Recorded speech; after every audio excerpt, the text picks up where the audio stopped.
This is Hunt Nebraska, the official podcast for insight into Nebraska's hunting and shooting sports community.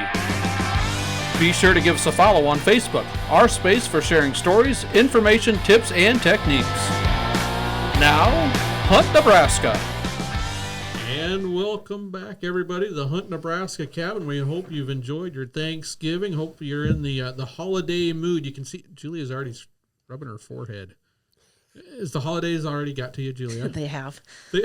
That's not a good sign. No. They have just begun. There is that Christmas song that says parents are ready for their kids to go back to school. Oh, yeah. Mm-hmm. Already, Yep, huh? I'm one of them. Mm-hmm. You're one of those. Oh, Yep. boy. It is going to be fun to watch you around the office.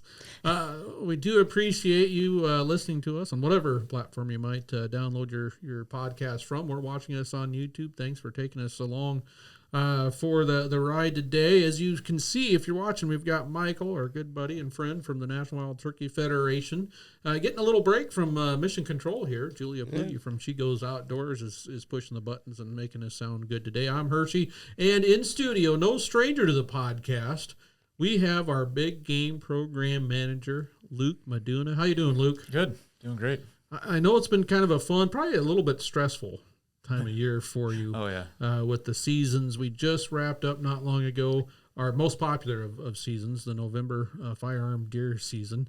We'll bug you about that a little bit. But have you been able to at least catch your breath and enjoy some time outdoors? A little bit, but prior to the season, I did spend some time in a tree. And Did you? So, yeah. And? I didn't kill anything. Oh, I killed a doe in October with the bow, but nothing, no bucks. So isn't that just neat? I also took a doe with a bow. There's just something cool. It doesn't matter how many times you've done it before, but to be able to fling basically a man-made stick nowadays, because they're almost all carbon or aluminum, through the air from that distance, even if it's 15 yards or 10 yards, and to just there's something magical about it. Oh yeah, absolutely. You're so connected to the just the process by when you're shooting a bow. I killed my first deer with a bow. It was actually the first deer I ever killed. I was 14, and it was 6 yards away. And after that, I was absolutely hooked. The next year, I killed one with a rifle at 60, and I was like, that wasn't nearly as much fun. And that wasn't very fun. I was hooked with the stick and string a long time ago. Well, So. what still blows my mind, Michael, is you practice all year long. You're practicing on a target, whether it's a bale, a square, a bullseye, or a 3D target, and that arrow, as soon as it hits, sticks. Yep. It sticks. But when you're out there actually hunting, to see that arrow just zip through, it just pass, just like it disappears. Just like, wow. Those broadheads are not only super sharp, but you realize, flesh and skin and all that, nothing compared to the targets we shoot those practice tips into. Now, do you use lighted nocks? I usually, yeah. Yeah? Yeah, I've used them quite a bit.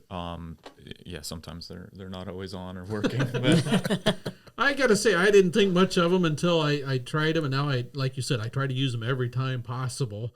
Though it's annoying every once in a while, Julia, when you go to knock your arrow and it's dark in the morning and you accidentally, mine are the type that there's a little button on the inside that the string hits and turns it on. And if I get a little too aggressive, I'm popping that on the string. If it's been used before, the light turns on. And it's a pretty bright light. right in your eyes, too. In the dark. It's just like, uh-oh. If I can see that, who else can see that? Everything's going to be looking right at that red dot or green dot. Coming in, he can see it probably, too. But they are, and folks, we're not sponsored by anybody other than the hunters and recreational shooters here in the great state of Nebraska, but it's helpful because a lot of places that I hunt, especially archery, are spots that really aren't all that farmable. And they're down in the ditch. They're under the trees. They're behind that curve of the hill or what have you. And they get dark really quickly in the evenings, or it takes a little while for sun to reach all those spots.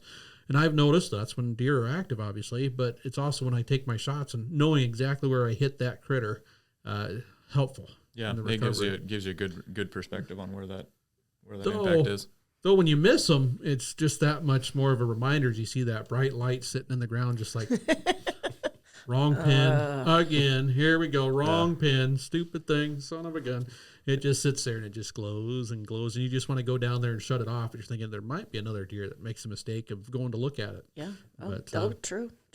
Have you guys gotten out and chased any deer? Julia, I know you were taking part in and folks, let's be truthful. Julia coming in and doing all the things she's involved with public programs, adult women's outreach programs. She goes outdoors, the Beyond BOW hunts and all that stuff. That's kind of a side hustle because you've got a hobby that really takes up a lot of your time. Well, it involves 4 legs too, right? Or is that involves 4 legs and beef, which I'm all in favor of. Yeah. We're chasing cows and kids all over the nation, so it takes quite a bit of time. Any time to get out yet?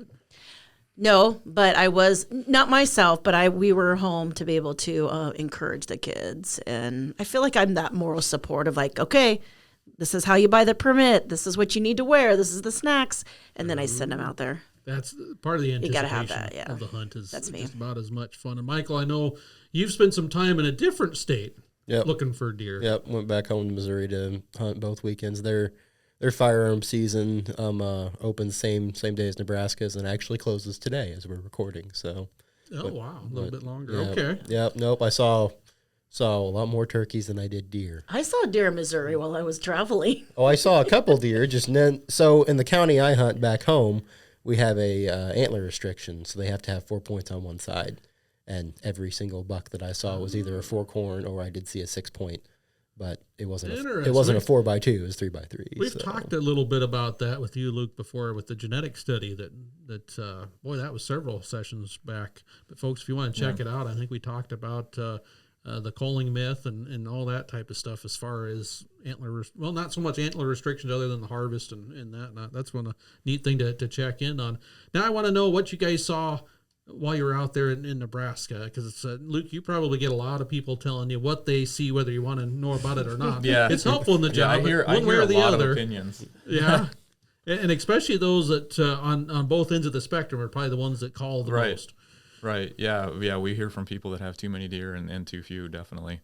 Generally, we knew going into this year that we were definitely in a down year. Last year was down.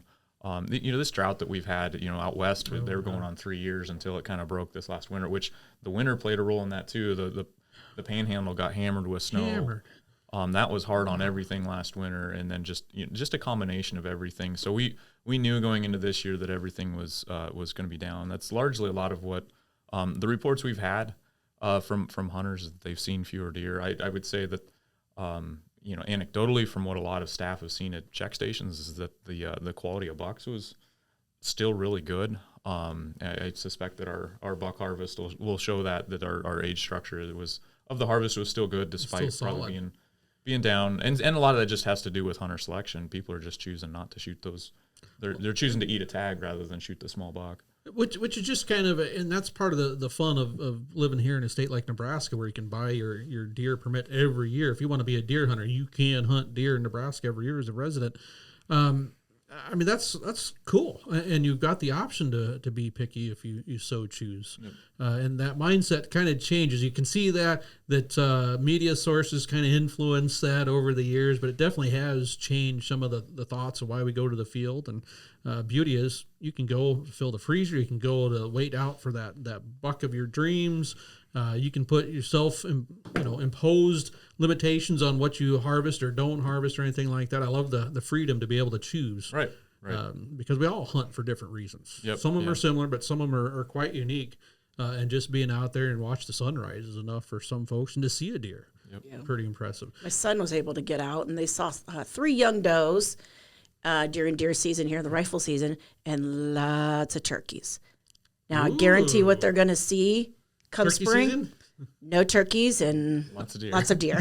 That's how it works every time. Yeah. Every time. I saw 5 really good gobblers while I was hunting on Sunday, and I was like, if any one of those turkeys comes back in the spring, hopefully they don't get within 40 yards of my shotgun. Luke, you need to track down a grad student to find out why it is in the spring that you pop up one of those ground blinds, and every deer's got to stop and look at it and sniff the wind and walk closer and closer. But in the fall, they stop and look at it and just like, nope, and wander the other way. We keep leaving these things out. The big game guy, they actually read. So they've begun to read, folks. They know the season dates. We're in trouble.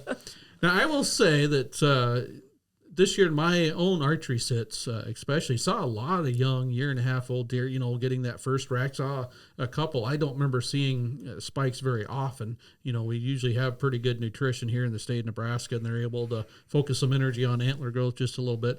But did see some spikes, which is fine. I'm not of the notion that means inferior genetics. It just means, man, they built their body before they built their antlers, and that might come to good things down the road a little bit.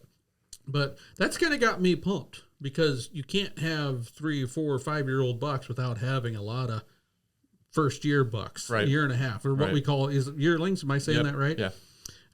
So that was kind of promising. Did see a decent number of does and fawns. Well, here, I got a question for you. You guys are all deer hunters in here. All right, so I was sitting up in my stand on a piece of ground, actually a public piece of ground, and I was getting ready. It was that time of year, end of October, when rattling antlers, to me at least, start getting kind of effective for bringing in, at least getting the attention of bucks, perhaps. And I got ready to grab the antlers. I mean, it actually might have been right in early November. Grabbed the antlers, but I caught motion as I was reaching for them. And down meandered this little button buck. Okay? Buck fawn hatched out this last year, if I can use that term, hatched. That's from my bird biology. Sure. And he ended up spending, the next 45 minutes beside me. I mean, within 10 yards. I mean, he bedded down and all that type of stuff. Now, my thought, Luke, and you can tell me that I'm wrong, is that the only reason that he's not there is mom's out carousing with the bucks, getting chased around and all that type of stuff. Yeah, quite possibly. It's pretty common that time of year. The does start kicking fawns away. The button bucks, I think they tend to start wandering a little earlier. They kind of get a mind of their own. A little bit, and we do see that in, like, particularly in our harvest, we typically have more button bucks shot than doe fawns. And some of that's just the nature of button bucks. They just they wander. They're starting to wander. There's some hormones going on in their body that they have no idea what's going on as well. Middle school. Yeah, I mean that's part of what's going on. 13-year-old boy. Yeah. So there's some of that's going on. Some of it definitely could be indicative of. And they're a little bit bigger. I mean, we get to a certain point in our season where you really have to look, folks, to see if you want to avoid taking a button buck. You've got to look hard to make sure it's not a doe. Yeah. Because they've grown a little bit quicker. And I think all fawns go through that, but to me it seems like the bucks might go a little faster. I might be making that up myself, but yeah, I guess I've not looked at the growth rates. So to take this story further, I decided, well, his mom's out cruising, and this is the spot that they're probably going to meet back up, right? Because after that whole time, her finding a buck, she's going to come meet back up with her fawn, and this is going to be the spot. And hopefully she brings her big boyfriend with her. And so I figured, I don't want to scare him away. I'm not going to rattle my antlers. What would you have done in that situation? I don't know. I used to rattle and do a bunch of those different things a lot, and I've kind of gone away from it. Really? Over the years. Just I've felt it's some places overdone? It's overdone. It does work. I mean, it absolutely can work. I've just found being quiet. I've gone away from using any scents at all, and I generally don't use any of that stuff. And it's just a personal preference. I've just felt I've had more negative results than positive. Oh, okay. And just sitting quiet and still and disappearing into the woodwork, it has been more beneficial to me than, because usually, and the results I've typically gotten when I rattle is that deer come looking in for something. A lot of times they'll go downwind and end up picking you up. So it's got to be rattling. You kind of need to be in a situation where it doesn't give the deer a great opportunity to get downwind of you. It's a good point. There's only a few times where that deer comes in just mad, looking to tumble because he knows he's the biggest, baddest deer. The others are kind of like, who am I gonna? Yeah, what's going on? That is true. or you just rattle in yearling bucks. Because they're the ones that are just like, oh, what's going on, guys? There's a fight over here. So you said you wouldn't have rattled. You would have just stayed quiet. And I don't even carry antlers with me anymore. Oh, wow. So it wasn't even an option. What about you two? What would you have done? Would you have rattled? I don't with take the- rattles either, like, because I don't remember it. So I'm just going to sit there and just like, Well, and this then might be a ponder, do I skewed view. take him? Do I wait? It's only Saturday. It's the first weekend. Yep. Now, had it been plays in. Sunday of the last weekend, I'm like, It's like, he looks tastier now all of a sudden. yeah, huh? it looks tastier on the All last right, day. Michael, would you have rattled? I'd probably just sit and wait. Sit and I wait. take antlers with me, and there it's an actual pair of, I think, shed antlers. I think that my dad turned into rattle antlers years and years ago, and I use them every once in a while. But I kind of like Luke said, they really only work in a few situations, and every season I'll wind up rattling a little bit just to see if something happens. But I can't remember a time where I've ever gotten just a really nice buck to come in from rattling. I might rattle and then 15 minutes later have that yearling buck come wandering in, kind of looking around, but most of the time it doesn't. When you do have it happen, you'll remember it. You'll know when they I'll come take in your looking. I'll take your word for it. There's several times, and they're kind of spread out. It's not like every time, and not like even every year necessarily or every season, but there's times where all of a sudden you hit them and you crack them. You can't set them down fast enough because you hear this 200-some-pound squirrel coming charging at you, and they'll stop and grunt and snort and make a scrape and then keep coming in. It's something else. But like I said, it's not a fail-proof thing. So the end of the story is I left my antlers there, figuring that little fawn buck was going to help me out. It didn't. It didn't. He stayed there the whole time. Now, when I started climbing down from the tree that I was sitting in, he kind of saw the eyes get big, and he's like, "Whoa!" And then being the typical buck fawn that he was, that middle school type mentality, like, "Oh, I knew you were there the whole time." You could just see him, and he watched me at 50, 60 yards, just watch me walk out of the field and back up towards the truck. Yeah. And he never did move, and I didn't hear or see another stinking deer. So, bad news for Mom, I guess. But Yeah. so anyway, that's part of the fun. Just seeing deer be deer out there, and some of the excitement. I love seeing deer at those, within 10 yards. That is always fun, regardless of what it is, and them not knowing you're there. Been a fun season. So you're saying that the overall population's down, and keep in mind, folks, we're actually recording this before the full harvest data from all the check stations been Right. in. So we're guessing that it's going to be at best maybe similar to last year, but slightly down. I think we're going to be down. I've gotten a little bit of information from just the total checks from just the Northeast so far, and it looks to be down, 10 to 15%. Okay. That's kind of where From we're last year. which is down significantly from the year before. from 3 and 4 years ago. So. And like you said, good things now with the growth of vegetation, especially out west where we're having some of those prolonged years of drought, might pay dividends in the years to come as we move forward because, birds, they nest in last year's growth. Deer, the shape what Mom's going into the fawning cycle and all that type of stuff is huge on survival of the fawn. So yeah, that could all definitely. bode well. Yeah, well, and the same way that good habitat impacts pheasants and all that, where you produce great cover, it's good for deer too because it gives good fawning cover, places for them to hide. When it was dry and everything was grazed down to nothing, there's not a lot of places for a fawn to hide, and we saw that in our mule deer fawn surveys. Our fawn production the last couple of years has been half of what it was 5 years ago. Wow! So it's been really quite poor out west. Oh my during goodness! this time of the drought. So obviously, this better vegetation, better areas to hide is going to help that. Yep. How much? Well, only time will tell. That's Right. kind of the fun thing. If it was easy just punching in numbers into a model, Right. man, anyone could do this. Yeah, we and that's part of it. Like with deer management, we've got control over we've got control over how many permits we put out there.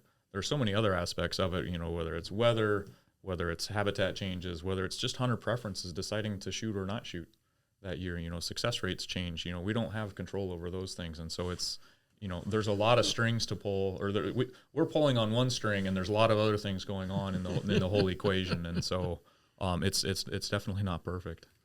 Oh, that's part of the fun. I got to say, just my own self, I went a couple of years without taking a deer with my bow. And this year I knew it didn't matter. I had made, like I said, I had some self-imposed rules, even especially last year. It's like, I'm not taking a doe, not filling any sex tag on anything. I'm not, on the antlered side, I want it to be big, of course, like we all start with that. And it kind of shrinks as you go. Okay, medium size, fine. But they just get smaller and smaller. But even with the doe tag, what I'm trying, season's choice tag, I figured, I've got the muzzleloader season, all that type of stuff. And in archery, I decided, Michael, I wasn't going to take a doe unless he was completely by herself. And last year, for some reason, all I saw were does with fawns all the time. But this year, just like, nope. Anything. As long as there's like 3 or more, I'm taking one of them. And, those younger ones are tender. But it was, so my own take changed right there. So last year, I ate a doe tag. Never fired a shot, bow or muzzleloader at a doe. So this year was different. It was kind of like, oh, there's one. Yeah.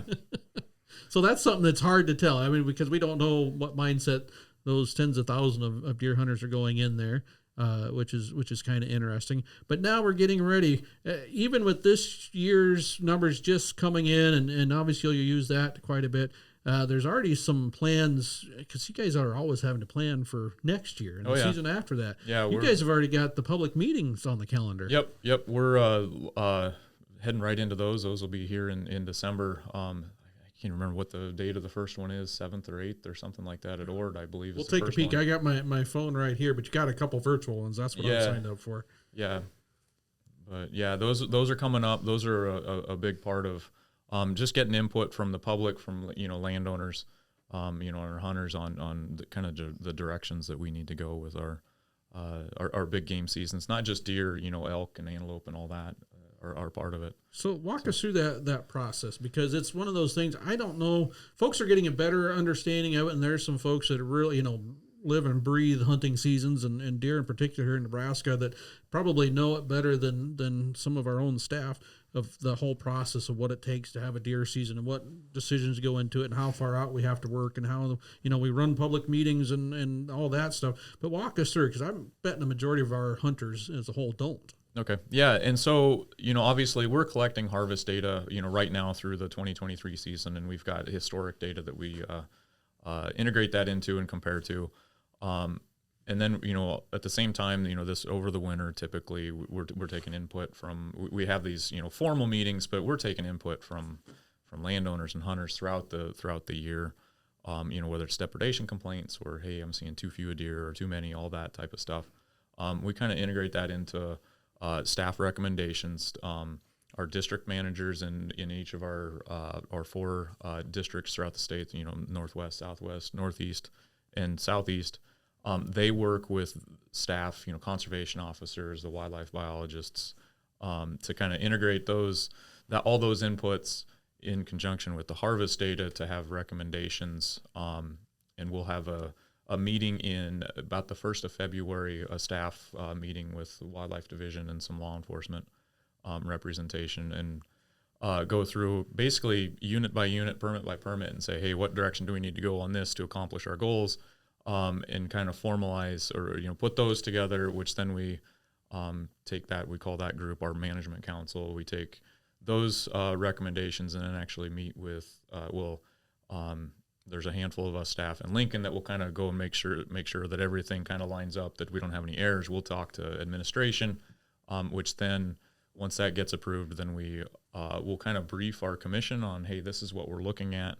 And then we go ahead and we publish that essentially ahead of right about the same time that the March commission meeting happens. Okay. And then at the March commission meeting, I typically give a presentation on the past, the previous year's season results, and kind of a heads up of, hey, this is what we're looking at for changes. And then at our April commission meeting is the meeting that they vote on that, and all those recommendations are those are published, I believe, 35 days ahead of the April commission meeting, and those are all published on our website in our is it CO3 order, the orders for antelope, deer, and elk. Which folks you're listening to that, wow, they've got to have makes the presentation March of everything that was summed up in the fall/winter during those meetings that's starting now, obviously. And then April, the decision is made to accept them or do something different. But and I know folks are thinking, man, that seems like a lot of work, but it's been streamlined. To be honest with you, Before it became part of the orders, or where the commission could work it as orders, I mean, you had to do even more. Yeah, well, and it used to be a part of regulations, and that's a longer approval process. And so those, a lot of times that was it used to be at like the January commission meeting. They moved it back to March, and it's still, there's a lot of a lot of work that goes into, making sure all of that happens in time so that we can have, the application periods that, for the landowner permits that starts in May. The big game guide is produced middle to end of May. There you go. So it's all a series of, and it basically starts, okay, our first season is August 1. We got to start, we got to have permits sold by this date. We've got to have them on the website by this date. We've got to have the big game guide. We've got to have the meetings. And it's just kind of a step back of, and it's kind of it's just a continually loop of a process for me that, there's never a time where it's like, okay, I'm done. It's like, oh, what's the next, the done period is like when seasons start, like September 1st, it's like, all right, now we just wait for things to happen, and then I try to, for me, my job, it's just like, what did I miss throughout the year that I need to work on now? And I know, and there's listeners out there that realize, that we're constantly trying to do things better. We're trying to enhance things. And this year, we've worked on a different permit system, which is always new and sometimes challenging to try. This one was a little different. And it presented its unique things, because now all of a sudden coding errors can pop up in a process. Yeah, and we're just selling permit. Well, we're doing a lot more than just selling deer. Yeah, permits. and that there was so much of our agency integrated into that permit system. Financial reports and all sorts of our big game check. Our harvest data was in a separate application. Now it's in this application, and yes, we no new system goes off without a hitch, and ours was no different. It was wasn't perfect, but it's such a better system than what we were previously. And the thing I always tell people is just remember, when we launched our new system in 2007, we had a lot of these same issues. It took the old system had 15 years to get to that point, and that technology was pretty much obsolete, that the previous system was built on, and it was just a matter of time before it completely failed. And all part of that is, making it more convenient, rather than having to go to a game and park service office or district office to buy a tag over the counter. You could do it at home. And it'll definitely smooth out as we go forward. And that's what some people look at. Oh, you guys were trying to build a new gun. Well, no, we were building a whole tank and system because there's a lot more than just a gun. So to speak, there's a lot more than just this hunt permit or that. We've got parks permits in there. We've got, like you said, on the back end, I think the Harvest Information Program database went in there, which used to be a separate vendor as well. So that was the thing. Changes. Like every little permit and everything was it's separate entity. HIP and all that stuff was. But I'm guessing every year, even when you say you kind of get to relax a little bit when season starts and all that type of stuff, you're still getting questions. Well, what about this permit? What does this mean? How many deer can I harvest on that? And you get questions that pop up. This is always a fun one, I think. Where's my bonus doe tag on this deer permit? Yeah. Well, we haven't had that for like a decade. Yeah. Oh, really? Yeah. Those are always fun conversations, but they pop up on an annual basis, I'm guessing. Yeah, there's always a lot of that. People, realize that things have changed, and when a lot of that happens when they read their permit, they don't realize that there's been a whole process where that's occurred, throughout the spring and summer. There was an area that did have bonus this year? Oh yeah, there's a number of permits. Okay, because when they said that and they called and they're asking me about bonus, I'm like, whoa, time out, where are you? And they were saying, I'm like, just reread it, because I know there's areas that do not have bonus. Well, that's got to be a challenge too, and we're going to get into these public meetings, so I want to know what you're going to be saying at these. But he doesn't know yet. I mean, that's a challenge. I shouldn't say problem. It's a challenge. It's something that all states deal with. Is you're tasked with managing a deer herd in this case. That's statewide. It's got two different species of deer in this case, with mule deer and whitetail, because we're not even getting into elk in this podcast. But to be able to manage something at a statewide level, it's just kind of like deer don't work that way. They don't work that way. We've got units. But even then can be kind of challenging, because there can be a lot of diversity in the east side of the unit compared to the south side of the unit. Yeah, definitely. Yeah, and really, it's a matter of balancing the needs of the property here versus the property over here, and trying to set that framework so, by and large, everybody can accomplish their goals that they would like to see, with that they want to see on their individual place, but within the framework of a greater area, because everybody would love if we could just manage property by property, but we can't. Farm by farm. We as an agency can't physically do that. Even with our, we have, discussions, internally, like, are our deer management units too big or are they too small? Because there's some areas of the state where you kind of need it's trying to balance that. Okay, do we want to provide the opportunity for people to hunt a broader area, or do we want to narrow down that focus and try to micromanage? And really, like you're saying, it really comes down to Nebraska is a conservative state. We love the freedom to kind of have the options to do what we want to do, and that's kind of where we tend to fall along that line of letting that fall back on the landowners and the hunters to have that freedom. So your answer to is the unit too big or too small is yes, both cases, Yeah. depending on what we're doing and what happens if there's a fire over here, drought over there, flood here. I mean, that's part of the fun challenge. Yeah. To be quite honest with you, and especially as you get into some of those management decisions of how many antlerless only tags do we have, the season's choice tags in these areas. Yep. Like you said, one rancher might be overrun because that's where they winter. That's where they've got a pivot or something like that. And the next rancher over there is like, I don't see any deer after November.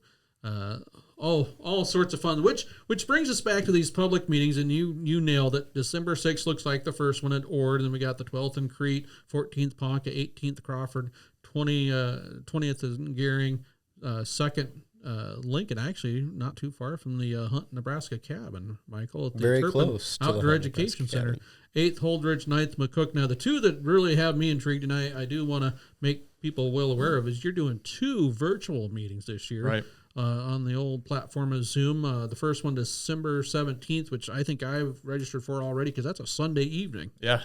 And then January 4th. And those are kind of cool. You've got some weekday evenings. You've got some weekend opportunities. You're trying to catch a whole bunch of folks. Yeah. So the Zoom ones, we did one in 2019. We did that very first one when nobody knew what Zoom even was. And then in 2020, we did them all on Zoom. We did 8 of them via Zoom. And we decided we're not doing 8 again on Zoom. And then in 21, I think we did 1. And we realized we took a lot of comments of, hey, you did that on a Tuesday night or whatever it was. I work evenings. I can't get to it. That's pickleball night. Yeah, and so It is in our area. and Every so night's pickleball night. we did it again like we did last year. I believe we did 2 of them. And I'm trying to remember how it all fit, but it was one where it's like we recognized we need to do one on an evening during the week because that's when a lot of our meetings are, and then it's like let's do one on a Sunday or something. Let's just do a different time frame to try to catch those people that maybe they work, evening Late nights, shifts, or weekday evenings, and allow them to try to catch something. And so, we're doing one on a Sunday evening, which is a little unorthodox for public meetings. If you count those 2 virtual meetings, you've got 10 meetings. I don't remember you having that many before. That's what we've been doing. We've historically always done 8 of the in-person meetings, 2 in each of our administrative districts across the state, and we kind of rotate those towns all over the place to try to cover different parts, and so it's not making it always in Lincoln and everybody has to drive to Lincoln to go to it. We had one in down south of Beatrice. I can't even think what town that. You can make it up. Well, it wasn't Blue Springs, but it was one of the other ones. Wymore? Wymore. It was in Wymore here a few years ago. And so we try to bounce those all over the place. Mullen and. Oh yeah. So just a number of different towns. So With Sundays, we found even through other programs, we catch a lot of attention on Sunday. Yeah. Because it's like that's when they're home. They don't have other things going on. You kind of think about it. There's not a lot of school activities because you're right before a school night. Everyone on Sunday afternoon after that big dinner or after you watch football, you just kind of especially now, you relax. You're looking for something to do. Staring at the phone. That's why while we were growing up, that's when they often had movies on primetime TV for the families. Yep. So it's just kind of not as many things scheduled, which is a neat thing. And I love the idea of the virtual. Obviously, some of these, when they're in the different districts, you might, like in the Southwest, you're probably going to hit more on mule deer than you will in the Northeast district. Each meeting is kind of tuned into the local area. They'll present information on the deer management units and the elk units for that particular area, as well as cover some statewide stuff. But we want to dive more into the local info there. Or those virtual ones, I assume, are a little bit more. Yeah, it's much more statewide. 50,000 foot level. So what are you going to be talking about? I mean, what's one of the things that you can share that's going to attract attention and get obviously people like, I'm going to be there now because Luke says they are talking about. Yeah, obviously we'll talk about the past year. I mean, that's the first thing that's always on there. But we're also looking at some different changes for the years coming up. For one, we're looking at with our previous permit system, the flaws with it and on the permit sales dates. When you remember the 2019 when it crashed, right. Yeah, and we had to set up 8 different purchase dates for permits. Yes, we're actually consolidating that back to just single days. Basically it's going to be an application period, and then a purchase date for residents, a purchase date for non-residents, and then a purchase date for essentially the forfeited permits, like the draw permits that weren't paid for. So we're going from I believe it's either 8 or 9 purchase dates, because we had one for unlimited deer resident. There was. And we get the calls, from non-residents, when can I apply for, the extra antelope tag or something like that? Boy, I don't remember that off the top of my head. Let's get the book out. and that's one of the things that was simply because of the restrictions on our old permit system. We could let like 30 capacity. People into it at a time to buy permits. Boy. Otherwise it would crash. So because that one, if I remember right, in fact, if you got there and you weren't, it was exceeded capacity, you got kind of you're in the weight room. Yeah, well, and we've still got some of that capacity where you can, if the system load is too much, you can still do the waiting room. But it wouldn't crash when I have my tag in my cart and I'm typing in my credit card number. Yeah, and that 1 year when it imploded. Did I just buy something and I can't find it now? Yeah. There's always that fear. So good. Yeah. So there's that. We're also looking at some of our adjusting some of our draw units. There's actually some regs being proposed to be changed at our January meeting that we're looking at. Like a lot of the non-resident deer permits that have a cap, or we're looking at moving to a draw. So it's not just a shotgun rush on the system. So people can kind of plan and know ahead of time if they're going to draw and they're going to get it or not. Yep, do that. And like the Pine Ridge resident permit, that Pine Ridge mule deer permit didn't draw out, so there's no point in having that in the draw. So we're actually removing that one.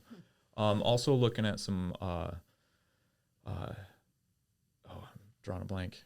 There's a handful of other changes that we're looking at now as well that we'll discuss at these meetings. This year we probably had more restrictions on non-residents than we had in this has been the most restrictive we've ever been, like ever. Any insight into that, or is that going to continue? Is it going to increase? I don't think we're going to go away from that. I think where we landed is probably a pretty good balance, with that cap at 10,000 non-residents for those either sex and buck only permits. Did we see a reduction in permit sales overall due to that this year? Yeah, is significant. Yeah.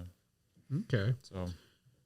All right, that's always an interesting one. But like you said, we're allowing them non-residents to do a little bit more planning because now they don't have to guess if I'm going to get a tag. It's going to be, okay, I got one. Right. Did I get in there at 1 o'clock and get it bought? Planning another opportunity or look for a different one. So, Okay. Interesting. That's always fun. Also, where are we right now in our management strategy overall? And again, we talked about the challenges of trying to manage populations on a local level, but we actually do it at the state level. Are we looking to maintain the deer numbers we have now overall? I would suspect increase? we're getting into that range in a lot of our areas where we're looking at probably increasing deer numbers, particularly on the mule deer side. This last year's buck harvest was the lowest since 1981. So there's a lot of the state where not only do the hunters want to see more deer, even our landowners are like, hey, we're too low now. We're noticing not the deer that we. Right, and so there's definitely there's some space there. The whitetail, there's definitely places that can stand to have more deer. It's just a matter of finding that balance between, on that property by property. Well, we talk about that, and that's if that actually ever exists. I mean, the deer, like you said, they might read the season dates, but they don't get any further into research or the rest of the document. They don't look at a plat map for the property No, lines. they either are very productive or you wish they produced more, or like you said, after fawning that they survived better in some areas and that type of stuff. So it's back and forth. But not only that, but just like hunters' ideas change. I think some of the landowners too, at one time, they had too many deer in some spots. And we're not looking to get back to that point, obviously. But at the same token, they realize all of a sudden when they don't see any or they see very few, it's like, I kind of miss that. I might not either, whether I hunt or not. It's kind of like, well, that's kind of added to the whole conversation. Yep. So that is always interesting. So what would you say is the biggest challenge we have in our deer herd in the next 5 years? Oh boy. Yeah, I think really it's just finding that balance. I mean, the biggest issue we'll see is just finding that balance of, how many is too many and how few is too few, and just trying to narrow in on that, and just having our hunters, and really it comes down to our hunters and landowners, working together to find that common ground of, the hunter saying, hey, what can we do to help you, either mitigate the damage that you're having or sustain the damage or, reduce that damage that might cause you to want to have fewer deer. Because really the depredation issues are definitely on a property by property basis. It's not a landscape scale issue. And when it does get to that landscape scale issue, that's when, we really need to have the big issues or the major changes and really stomp down on them. But that's interesting. I think that's a little bit of the deer hunting mentality, though at times is right. I think we need to all realize we're in it together. These are Nebraska deer, whether you hunt them or not. But as a deer hunter, you've obviously got a hugely vested interest in it, and so does the next guy or gal that likes to deer hunt as well. It's not a competition of those are my deer, stay away from them. It's hey, these are ours. Yep. The more we work together, the more we can get done and find that. Yep. Yeah, definitely. and as we're in the middle of a drought here in this part of our state, our eastern part of the state, so I'd be curious, how that really is going to affect the population. Yeah. I suspect it will. I mean, the creeks are dry, everything's dry. It's had to have made a difference. Yeah.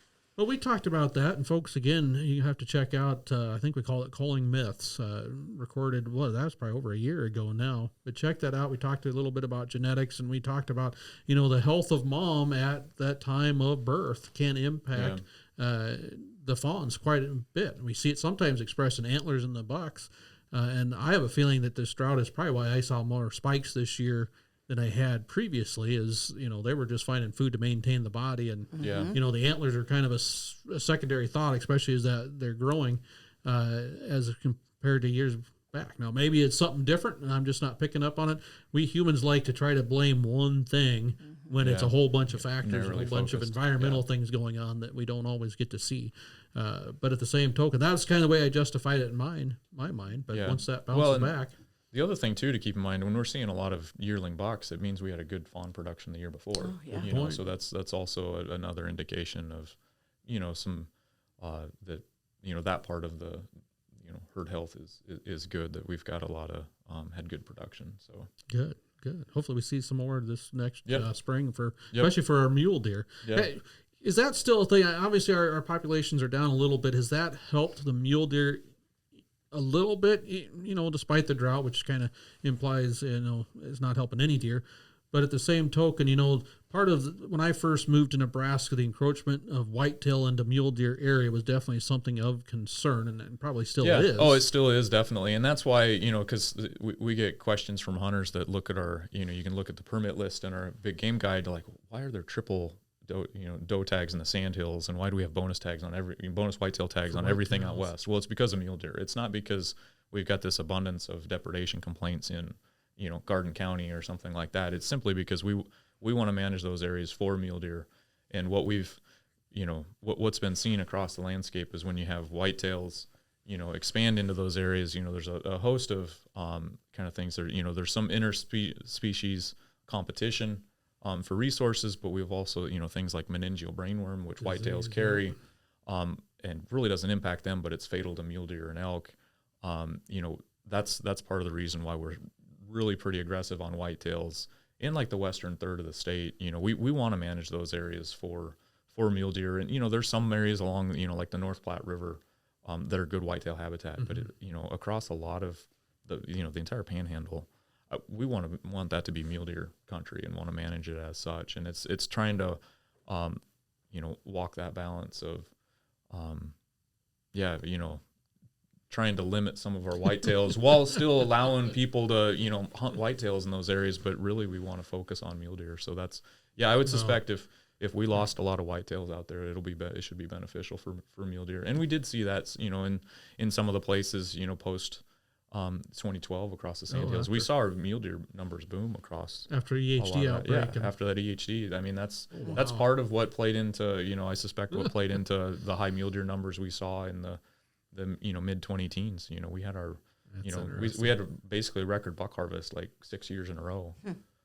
Just to prove again, there's probably not any real balance, because even the deer, what helps one hurts the other, and vice versa. So that's it's pretty interesting. Constant ebb and flow, you know, tug of war. Well, folks, I think we're going to have to put a fork in the conversation for now. But Luke, thanks for giving us some more insight. Yeah, of course. And folks, jump onto our website, outdoornebraska.gov. You can go to the news section right now, and you can find a list of those public deer meetings that are coming up. They're going to be here fast, because once we get past Thanksgiving, it just faster and faster slide into December with all the programs, happenings, family events, and all that. So make sure you check that out.